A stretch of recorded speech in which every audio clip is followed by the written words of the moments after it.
Hello everyone, welcome to my final project on Spark for data cleaning or ETL. My name is Jairam. This is part of the CSCI E63 Big Data Analytics by Professor Zoran. Introduction: in the big data era, collecting massive amount of data, increasing need for application to process the data on a real-time basis and do real-time analysis as well. Apache Spark will be used for the ETL, which would be the major topic of this presentation. Pros: fast because of its ability to perform in memory. Cons: in-memory capability can become bottleneck when it comes to cost-efficient processing of big data. I'll be using the pipeline. I'll be using Flume to collect the data from the source and send it to the sink. Kafka would be used for distributed streaming platform.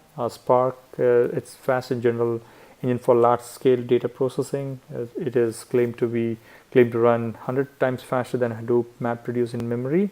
Spark SQL and Spark Streaming will be used for streaming the data and processing the data.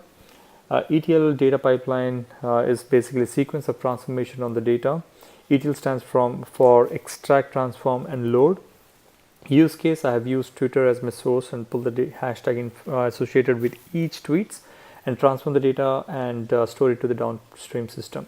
And we'll be using Kafka util, which is going to pull the data from the Kafka using the streaming context. Spark SQL lets you query structured data inside Spark programming. This is my output from the Spark processing and code for connecting to the Postgres and storing the information into the Postgres DB. A query from the Postgres DB, and this is a data visualization using the matplotlib, which connects to the Postgres. And conclusion is Spark SQL provides end-to-end reliability, performs complex transformation, handles all kind of data like CSV, JSON, plain text.